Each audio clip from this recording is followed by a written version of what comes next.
PYQ series में बढ़ते हैं आगे और डिस्कस करते हैं केमिकल बॉन्डिंग के सितंबर अटेम्प्ट के क्वेश्चंस।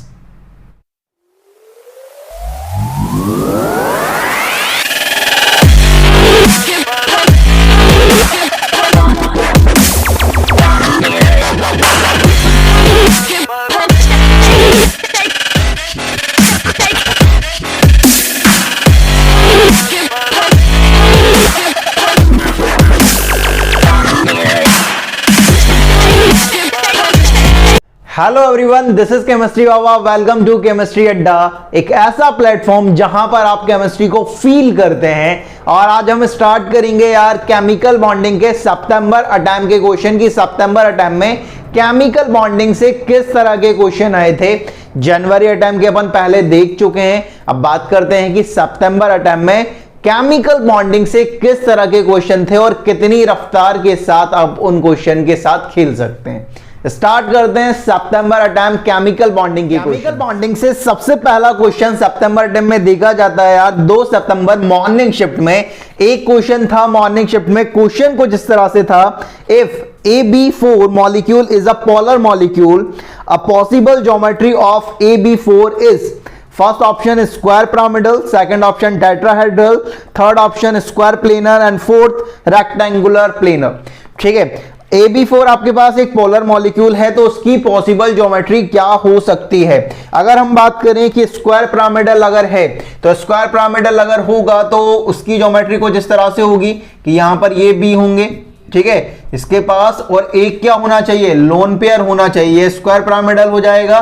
ठीक है, एक यहां पर क्या होगा, लोन पेयर होगा। अगर ये लोन पेयर होगा तो इसका जो डाइपोल मोमेंट है वो जीरो नहीं आएगा, मतलब ये क्या हो जाएगा, पोलर होने वाला है। ठीक है, अगर ये टेट्राहेड्रल होता है तो टेट्राहेड्रल होगा तो क्या होगा कि ए यहां पर है, बी यहां पर होंगे इस तरह से, और एक भी यहां पर होगा। अगर यहां पर आप डाइपोल मोमेंट देखोगे तो डाइपोल मोमेंट क्या जाएगा, जीरो हो जाएगा, मतलब टेट्राहेड्रल नहीं हो सकता है। स्क्वायर प्लेनर की बात करें तो स्क्वायर प्लेनर अकेला अगर होगा तो आपके पास कुछ इस तरह से बनेगा यार, स्क्वायर प्लेनर बनेगा तो यहां पर भी डाइपोल मोमेंट क्या आएगा, यहां पर भी डाइपोल मोमेंट जीरो आएगा। अगर रेक्टेंगुलर प्लेनर की बात करें तो रेक्टेंगुलर प्लेनर कुछ इस तरह से बनेगा यार,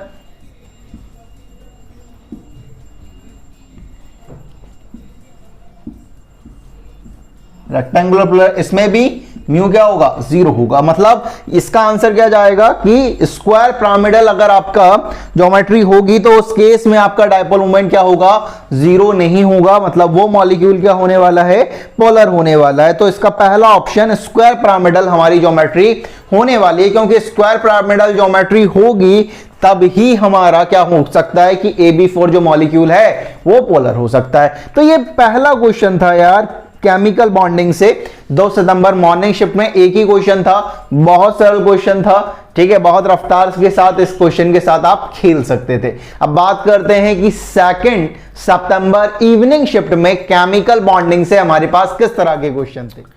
नेक्स्ट क्वेश्चन यार आता है हमारे पास केमिकल बॉन्डिंग से 2 सितंबर इवनिंग शिफ्ट में। 2 सितंबर इवनिंग शिफ्ट में केमिकल बॉन्डिंग से काफी ज्यादा क्वेश्चन देखे गए थे यार। क्वेश्चन कुछ इस तरह से था, पहला क्वेश्चन कुछ इस तरह से था, द शेप और structure of XeF5 negative and XeO3F2 respectively are. First option है आपके पास pentagonal planar and trigonal pyramidal, second option is trigonal bipyramidal and pentagonal planar, third option is octahedral and square pyramidal, fourth option is trigonal bipyramidal and trigonal bipyramidal. हमारे पास 2 species हैं, कौन कौन सी species हैं। पहली स्पीसीज है हमारे पास XeF5 negative, ठीक है, इसका हमें स्ट्रक्चर या शेप बताना है। अगर यहां पर अगर बात करें तो इसका अगर हाइब्रिडाइजेशन निकालें तो हाइब्रिडाइजेशन निकालना तो बड़ा आसान है। जेनन के पास कितने वैलेंस इलेक्ट्रॉन होते हैं भाई, कितने होते हैं, 8 होते हैं। इनर्ट गैस होती है, 1 माइनस का चार्ज है, मतलब बैलेंस इलेक्ट्रॉन में एक और ऐड इलेक्ट्रॉन कर दो तो कितने हो गए, 9 इलेक्ट्रॉन। 5 इसने बॉन्ड बना लिए और 2 क्या हो गए, लोन पेयर हो गए। तो मतलब यहां पर क्या होने वाला है कि 5 बॉन्ड पेयर हैं इसके पास, 2 लोन पेयर हैं, तो इसका हाइब्रिडाइजेशन क्या हो जाएगा, sp3d3। sp3d3 इसका हाइब्रिडाइजेशन होने वाला है। अगर sp3d3 हाइब्रिडाइजेशन है तो इसका जो ज्योमेट्री होने वाले, जो स्ट्रक्चर होने वाला है वो क्या होने वाला है, इसका पेंटागोनल प्लेनर। क्या होने वाला है, पेंटागोनल प्लेनर होने वाला है ये पेंटागोनल प्लेनर होने वाला है। और दूसरी स्पीसीज कौन सी है हमारे पास, HCO3F2।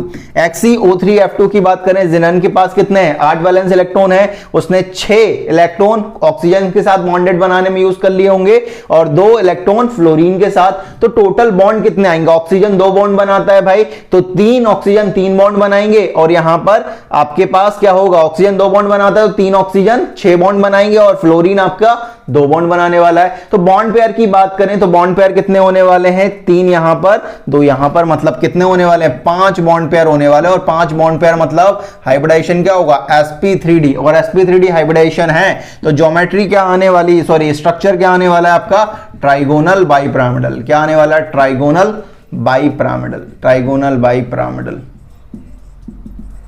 इस तरह का स्ट्रक्चर रहेगा भाई।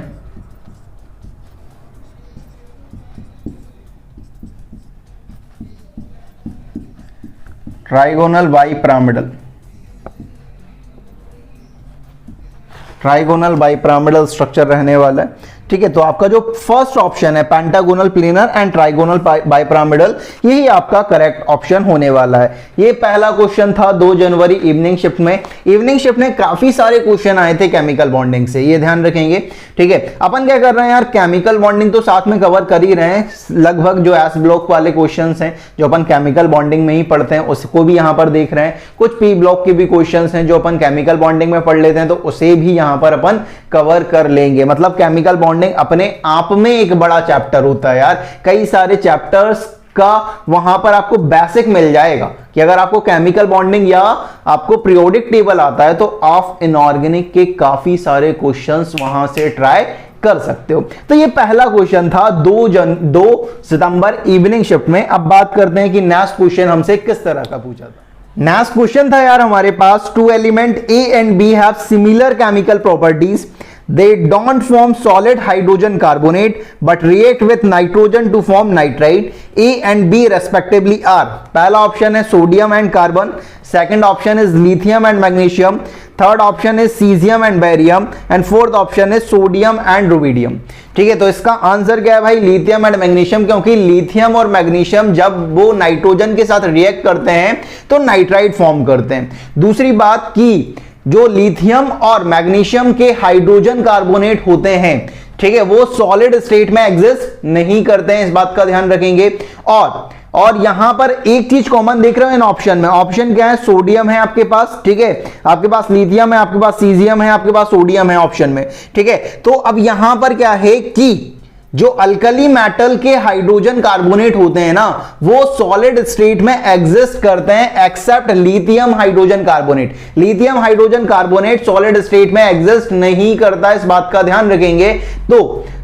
तो आपका जो ऑप्शन नंबर सेकंड है वो आपका करेक्ट होने वाला है। क्योंकि आपका लिथियम और मैग्नीशियम जो है वो नाइट्राइड फॉर्म कर रहे हैं जब वो नाइट्रोजन के साथ रिएक्ट कर रहे हैं।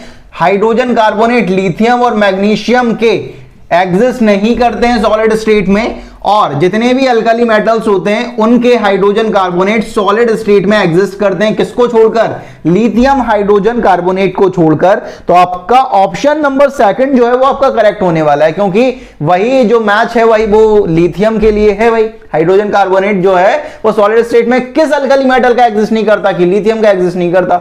ठीक है, तो आपका जो सेकंड ऑप्शन है वो क्या होने वाला है, आपका करेक्ट होने वाला है। ये दूसरा क्वेश्चन था भाई 2 सितंबर इवनिंग शिफ्ट में। अब बात करते हैं कि थर्ड क्वेश्चन हमसे केमिकल बॉन्डिंग से किस तरह का क्वेश्चन आपके पास कुछ इस तरह से था, match the type of interaction in column A with the distance dependence of their interaction energy in column B. ठीक है, आपको फोर्सेस दी गई हैं भाई, ion ion, dipole dipole, London depression, और उसे डिस्टेंस डिपेंडेंट पर आपको मैच करना है भाई।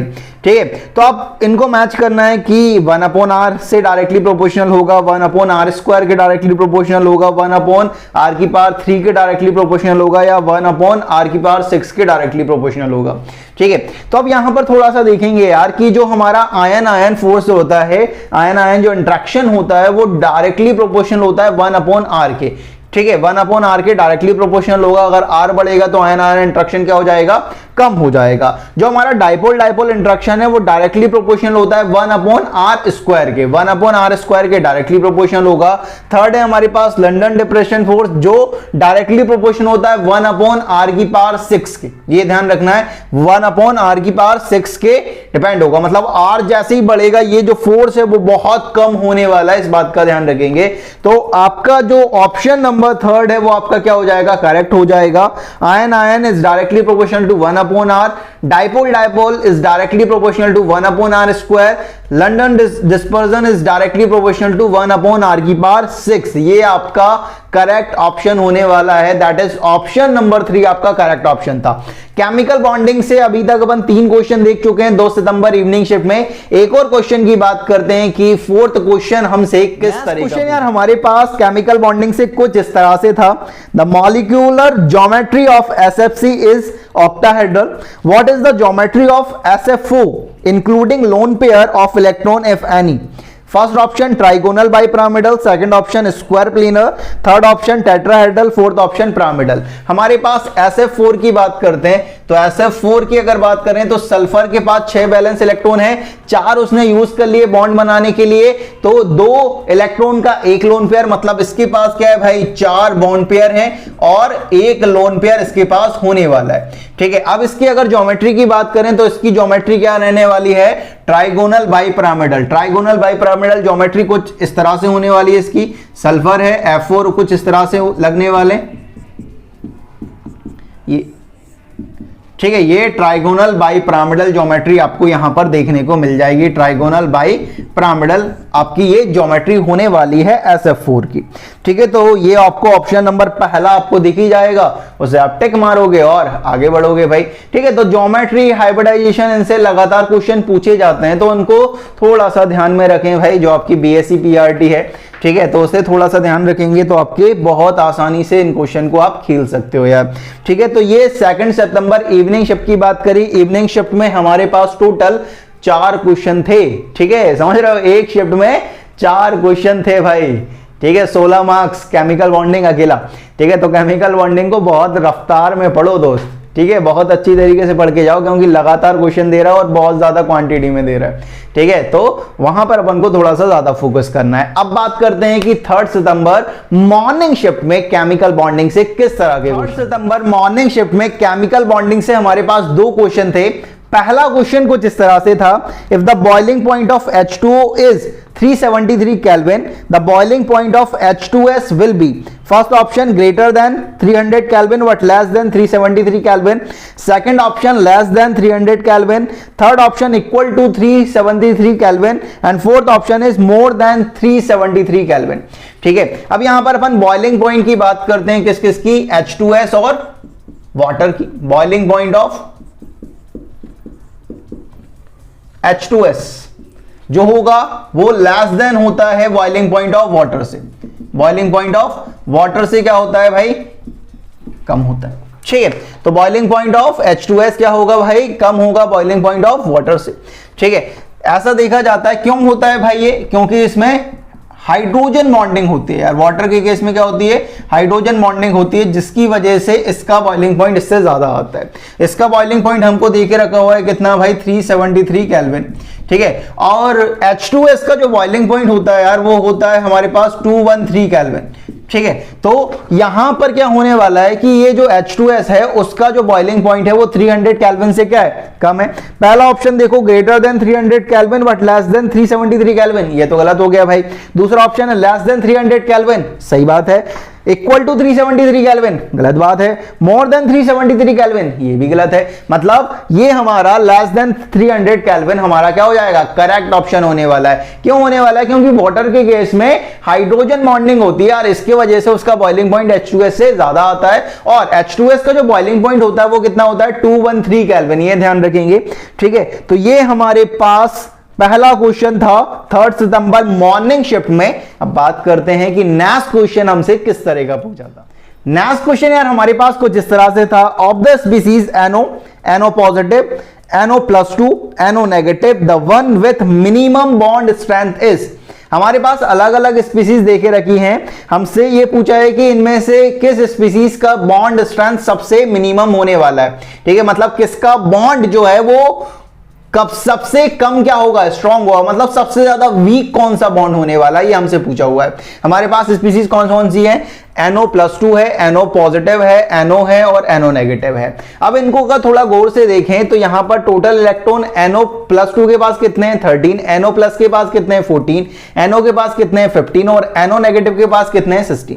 अपन डायरेक्ट बॉन्ड ऑर्डर का कैलकुलेशन कर सकते हैं। अगर इसके पास 14 इलेक्ट्रॉन्स हैं तो इसका बॉन्ड ऑर्डर 3 होने वाला है, इसका 13 है तो 0.5 से कम हो जाएगा 2.5, इसका 15 है तो 0.5 से फिर कम हो जाएगा 2.5 और इसका कितना है 16 है तो इसका बॉन्ड ऑर्डर 2 होने वाला है। और एक बात आप जानते हो कि bond strength directly proportional to number of bond, कि जितने ज्यादा बॉन्ड होंगे उतने ज्यादा बॉन्ड स्ट्रेंथ आने वाला है भाई, कि अगर बॉन्ड ऑर्डर ज्यादा होगा तो बॉन्ड स्ट्रेंथ ज्यादा आने वाली है और बॉन्ड ऑर्डर कम होगा तो हमारी बॉन्ड स्ट्रेंथ कम आने वाली है। तो अब यहां पर अगर मैं मिनिमम बॉन्ड स्ट्रेंथ ढूंढनी है तो मिनिमम बॉन्ड ऑर्डर ढूंढ लो। मिनिमम बॉन्ड ऑर्डर किसका है, NO नेगेटिव का, क्योंकि उसका बॉन्ड ऑर्डर कितना आ रहा है 2 आ रहा है। तो हमारा जो ऑप्शन होने वाला है वो क्या आने वाला है, NO नेगेटिव। NO नेगेटिव की जो बॉन्ड स्ट्रेंथ रहेगी वो सबसे कम रहने वाली है। क्यों रहने वाली है, क्योंकि उसका बॉन्ड ऑर्डर कम है, उसका बॉन्ड ऑर्डर कम हुआ, बॉन्ड स्ट्रेंथ कम हो गई भाई। मिनिमम बॉन्ड स्ट्रेंथ किसकी, NO नेगेटिव की। तो जो आपका फोर्थ ऑप्शन है वो आपका क्या हो जाएगा, करेक्ट हो जाएगा, NO नेगेटिव आपका बॉन्ड स्ट्रेंथ इसकी सबसे मिनिमम होने वाली है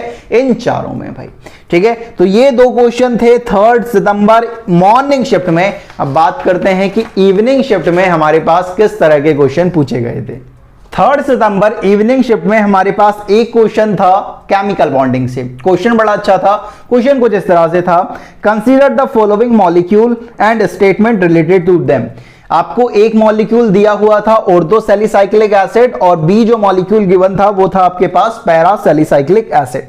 आपको कुछ स्टेटमेंट दिए गए थे, आपसे ये पूछा था कि इनमें से कौन सा करेक्ट स्टेटमेंट है।